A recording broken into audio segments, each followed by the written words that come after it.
सभी को सादर नमस्ते। सनातन वैदिक धर्म यूट्यूब चैनल में आप सभी का हार्दिक अभिनंदन है। मित्रों, कर्म फल विवरण की श्रृंखला की कक्षा संख्या 17 को आज पढ़ेंगे।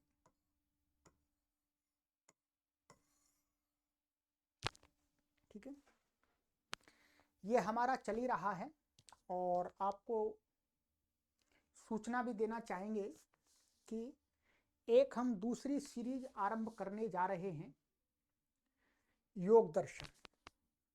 ठीक है, तो आशा है आप उस सीरीज को भी अवश्य पढ़िएगा। कुछ दिवस में ही हम आरंभ करेंगे योग दर्शन, जिसमें आपको सरल भाषा में हम योग दर्शन पढ़ाएंगे। उसमें आपको संस्कृत की आवश्यकता नहीं है, संस्कृत को हम पढ़ करके आपको उसका अर्थ बताएंगे। तो कोई भी पाठक उस कक्षा में भाग ले सकते हैं, बड़ी आयु के हैं, चाहे वो स्त्री हैं चाहे पुरुष हैं। बड़ी आयु का मतलब है कम से कम 18 वर्ष से ऊपर के लोग उसमें भाग लें, उनको समझ में आएंगी बातें। और आप अपने मित्रों को भी जोड़िएगा उस कक्षा के लिए। हमारा पूरा प्रयास है कि हम उस कक्षा में 5000 लोगों को सम्मिलित करके पढ़ाएं। ठीक है, बहुत सुंदर कक्षा है। योग दर्शन आपने सुना होगा, परंतु शायद आप में से बहुत सारे लोगों ने उसको पढ़ा नहीं होगा, उसको समझा नहीं होगा। परंतु अब हम करोड़ों लोगों के लिए एक अपॉर्चुनिटी दे रहे हैं, अवसर दे रहे हैं कि वो अपने गृह पर ही बैठे बैठे संपूर्ण योग दर्शन को जान पाएंगे, समझ पाएंगे।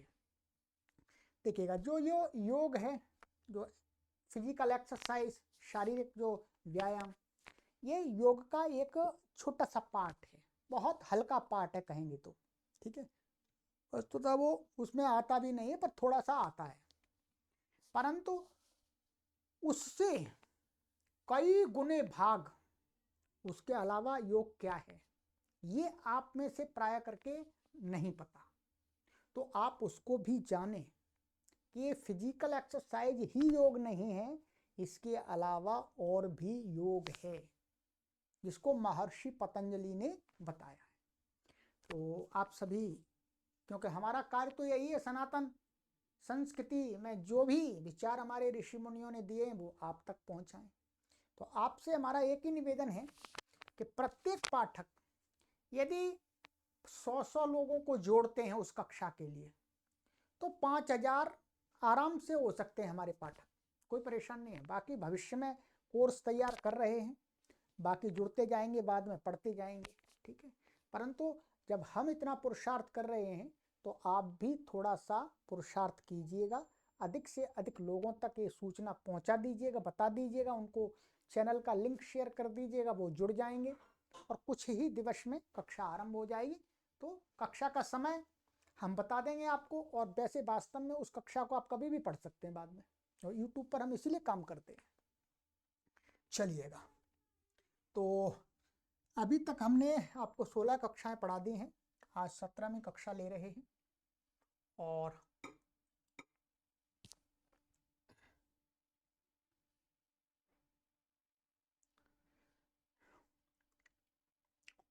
गत कक्षा में हमारा प्रश्न हमने लिया था कि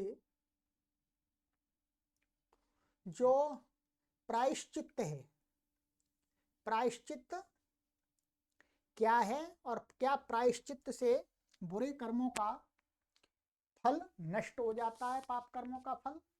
तो सिद्धांत ये निकल के आया कि नहीं, पाप पाए प्रायश्चित्त।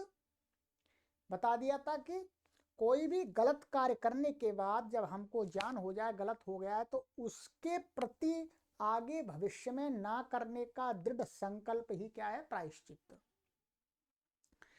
और उस प्रायश्चित्त से कोई किए हुए बुरे कर्मों का फल नष्ट नहीं होता है, बल्कि उसका सबसे बड़ा लाभ जीवन में ये होता है व्यक्ति के कि आगे वो गलत कार्य करने से रुक जाता है। ये महान लाभ है। ठीक है, तो प्रायश्चित्त का यही शास्त्रों में अर्थ भी बताया था। चलिएगा, अब हमारा आज का प्रश्न होने वाला है, बहुत ही महत्वपूर्ण है ये भी।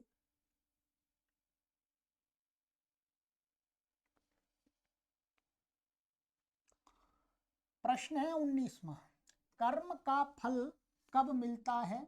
कर्म करने के कितने समय पश्चात फल मिलता है? ठीक है, ये ध्यान देंगे।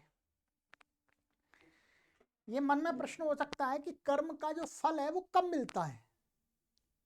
हमने आज किया कर्म क्रिया, कब उसका फल मिलेगा, और कर्म करने के कितने समय पश्चात मिलता, बात वही है। कोई कर्म कर दिया हमने, कितने बाद मिलेगा। ठीक है, तो ये प्रश्न बनता है, अच्छा बनता है। ठीक है, इसका उत्तर यहाँ पर देख रहे हैं कि कर्मों का फल शीघ्र मिलता है और विलंब से भी, दोनों प्रकार से होता है।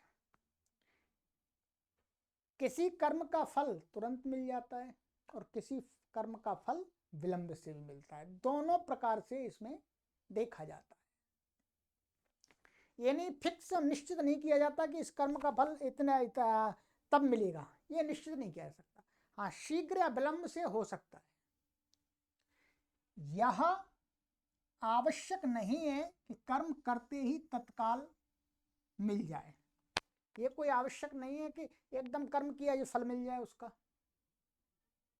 ऐसा तो लोक में भी नहीं दिखता भाई, लोक में भी कभी ऐसा भी होता है। लोक में तो ऐसा दिखता भी है जैसे मजदूरी किसी ने की, कुछ मजदूर ऐसे होते हैं भाई दिन भर कार्य किया, लाओ शाम को हमारा मजदूरी। ठीक है, और कुछ मजदूर ऐसे होते हैं कि सप्ताह बाद लेते हैं, कुछ मजदूर ऐसे होते हैं महीने बाद लेते हैं। ठीक है, तो परंतु यहां पर एकदम तत्काल मिल जाए ये आवश्यक नहीं है। तत्काल मिल भी सकता है, तत्काल मिल भी सकता है और विलंब से भी मिल सकता है। ठीक है, ऐसे लोक में कई प्रकार के हमने मजदूर देख लिए, तो कुछ को तत्काल भी मिल जाता है जो उसका अपना नियम होता है। ठीक है, कुछ विलंब से मैं सप्ताह बाद भी मिलता है, कुछ महीने बाद भी मिलता है, कई का 2-3 महीने बाद भी मिलता है। कर्म का फल और उसके काल का निर्धारण कर्म के अनुसार, कर्म के प्रकार के अनुसार होता है। शास्त्रों में कि इस कैटेगरी कर दी गई है कि इस प्रकार के कर्म हो गए, इस प्रकार के कर्म हो गए, इस प्रकार के कर्म, उनके श्रेणियां बांट करके कि इनका शीघ्र मिल जाता है, इस प्रकार के कर्मों का, इस प्रकार के कर्मों का थोड़ा विलंब से मिलता है, ये बताया है।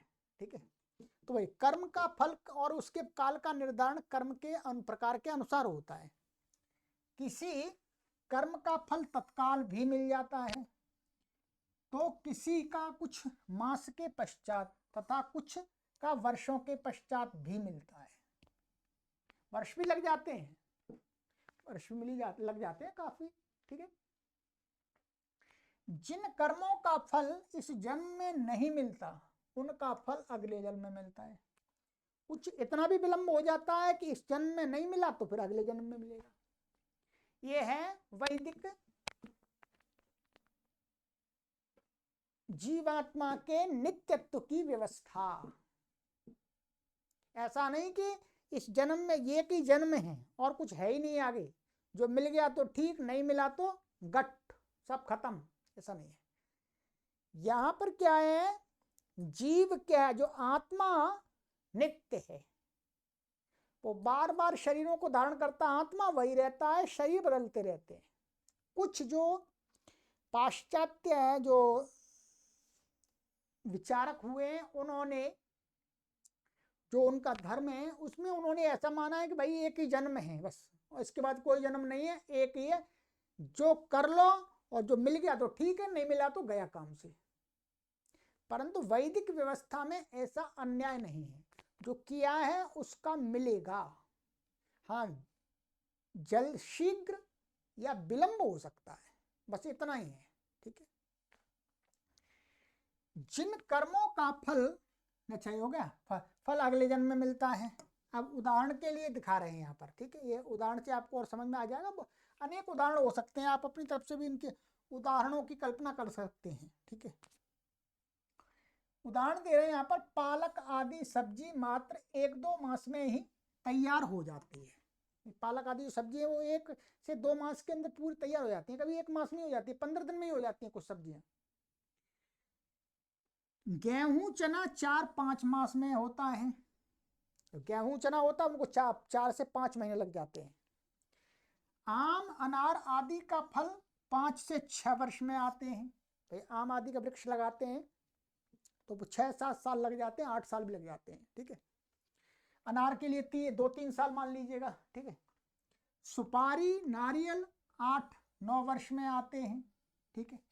ऐसे ही कर्म के फल के विषय में समझना चाहिए कि कुछ कर्मों का फल जल्दी तैयार हो जाता है, कुछ कर्मों का फल विलंब से होता है। ये बिल्कुल सटीक उदाहरण दिया है, ये इसी प्रकार से हम समझ सकते हैं। बाकी मैंने भी आपको उदाहरण दे दिया था, ठीक है, कि कई प्रकार के हम मजदूरों को देख सकते हैं, ठीक है। वो क्या कुछ मासिक होते हैं, कुछ साप्ताहिक होते हैं, कुछ पर डेली के होते हैं, पर फल जरूर मिलता है उनको, ठीक है। और देखिएगा थोड़ा सा और बताते हैं।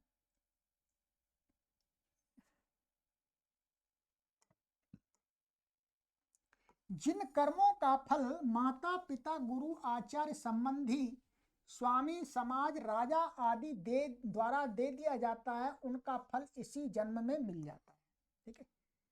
माने जिन कर्मों का फल माता पिता, गलतियां हमारी होती है तो हमें दंड देते हैं तो वो फल हो गया, अथवा हम अच्छा कार्य करते तो हमें पुरस्कृत करते हैं। तो ऐसे आचार्य के द्वारा, गुरु के द्वारा, संबंधी रिलेटिव्स हैं उनके द्वारा, स्वामी मालिक के द्वारा, समाज के द्वारा, राजा के द्वारा दे दिया जाता है, वो इसी जन्म में दे दिया जाता है। क्योंकि ये लोग पिछले जन्म के कर्मों का फल नहीं दे सकते, उनको तो पता ही नहीं है, और ना ये अगले जन्म में दे सकते। ये तो इसी जन्म में व्यक्ति के कर्मों को देख करके उसका जो फल इनके अधिकार में होता है वो दे देते हैं, जितना इनको ज्ञान होता है, ठीक है। किंतु जिन कर्मों का फल उपर्युक्त माता पिता, स्वामी राजा आदि व्यक्ति द्वारा नहीं दिया जाता या कम दिया जाता है, उसका फल अगले जन्म में ईश्वर द्वारा दिया जाता है। ध्यान देंगे, यहाँ पर थोड़ा सा ये भी जोड़ना पड़ेगा, या छूट रहा है तो, कि कर्मों का फल माता पिता ने यदि कम दिया, क्योंकि मनुष्य तो अल्पज्ञ है, तो अल्पज्ञ होने के कारण से हो सकता है, या माता पिता कभी जैसे गलती करने पर थोड़ा मोह के वशीभूत होकर के, प्रेम के वशीभूत होकर के थोड़ा कम दे दंड। तो इसी प्रकार से कोई राजा का कोई सेवक प्रिय है, उसने गलती कर दी, उसको कम दंड दिया उसने। किसी को ज्यादा दे दिया, माने किसी से द्वेष है, ईर्ष्या है, तो उसको ज्यादा दे दिया। तो कहते हैं कि जो कम ज्यादा जो दिया जाता है कर्मों का फल, तो वो कम, यहाँ पर कम और ज्यादा, तो उसका फल मतलब, और कुछ का नहीं भी दिया जाता, क्योंकि राजा स्वामी आदि की नजर में नहीं आ पाते हमारे कुछ कर्म, उनका नहीं भी दिया जाता, तो कहते हैं उसका फल अगले जन्म। तो अगले जन्म के साथ में यहाँ पर इस जन्म भी जोड़ना पड़ेगा। परमात्मा भी हमारे इस जन्म के कर्मों का जो हमें राजा माता पिता आदि से नहीं मिलता है, इस जन्म में भी देता है। ऐसा नहीं कि हर जो राजा माता पिता आदि ने इसी कर दे दिया, जो बचा वो अगले जन्म में देगा, ऐसा भी नहीं है। इस जन्म में भी दे सकता है परमात्मा, और अगले जन्म में ईश्वर द्वारा दिया जाता है। तो यहाँ पर ये छूट रहा है कुछ, क्योंकि इस जन्म के कुछ कर्मों का हमें ईश्वर इसी जन्म में भी फल दे देता है। बाकी माता पिता तो केवल इसी में ही देंगे, पर परमात्मा हमें अगले जन्म में भी देता है, दोनों में दे देता है, ये समझना, ठीक है। कुछ लोग ऐसा मानते हैं कि इस जन्म में किए गए कर्मों का फल इस जन्म में नहीं मिलता, बल्कि अगले जन्म में मिलता है, और वर्तमान जन्म में हम जो फल प्राप्त कर रहे हैं वह पूर्व जन्म के कर्मों का फल है, ठीक है। कुछ लोग ऐसा भी मानते हैं जी कि इस जन्म में किए हुए कर्मों का फल मिलेगा, इस जन्म में नहीं मिलेगा बल्कि अगले जन्म में मिलेगा, और जो हम अभी फल भोग रहे हैं ये पिछले जन्म का है। क्या है? पिछले जन्म का, ठीक है। ये इस जन्म में कर्मों का किंचित मात्र भी फल नहीं, ऐसा मानना ठीक नहीं। इन लोगों की ये बात तो मानी जा सकती है कि पिछले जन्मों के कर्मों का फल इस जन्म में मिलता है, परंतु ये बात नहीं मानी जा सकती कि इस जन्म के कर्मों का फल इस जन्म में नहीं मिलता।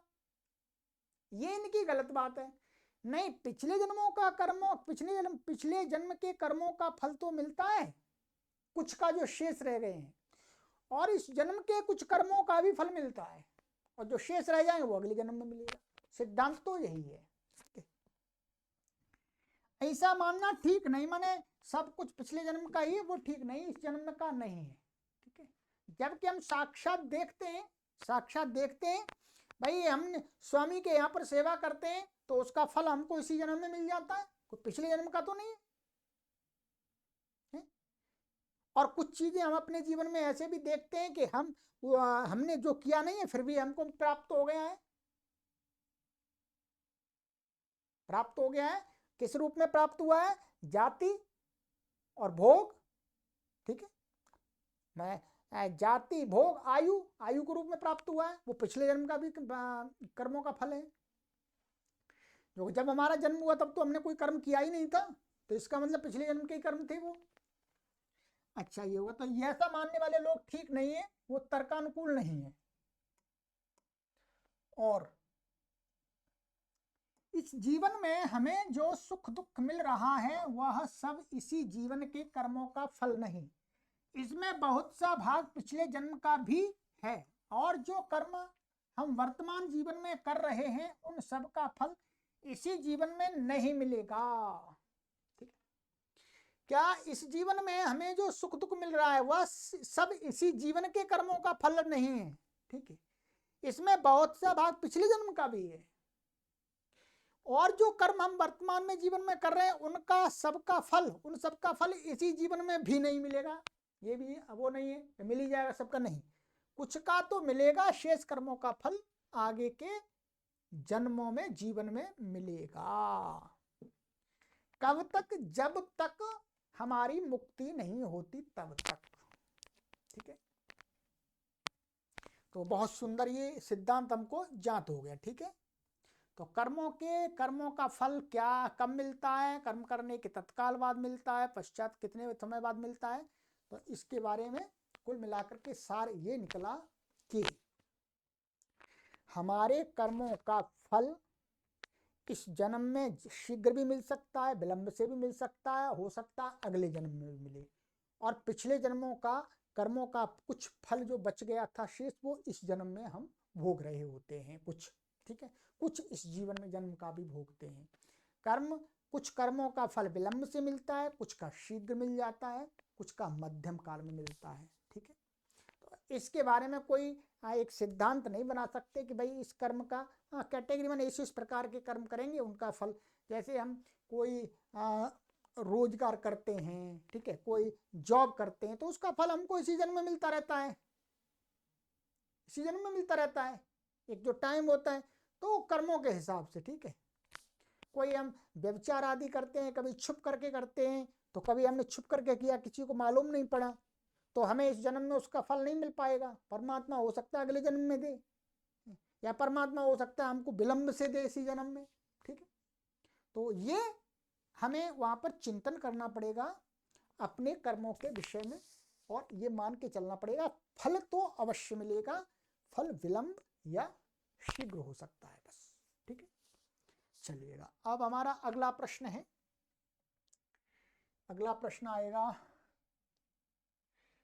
इसमें क्या प्रमाण है कि इस जन्म के कर्म इसी जन्म में फल देते हैं? ठीक है, तो इसको हम अगली कक्षा में देखेंगे। ये यहाँ पर इन्होंने ये इसका वो भी दिया हुआ है, प्रमाण भी दिए हैं योग दर्शन के, यजुर्वेद का भी मंत्र दिया है। ठीक है, तो इसको अब अगली कक्षा में देखेंगे। ठीक है, और आपसे फिर निवेदन करते हैं कि न्याय दर्शन योग दर्शन की कक्षा में आप अवश्य जुड़िएगा, और अपने 100 मित्रों को भी जोड़िएगा।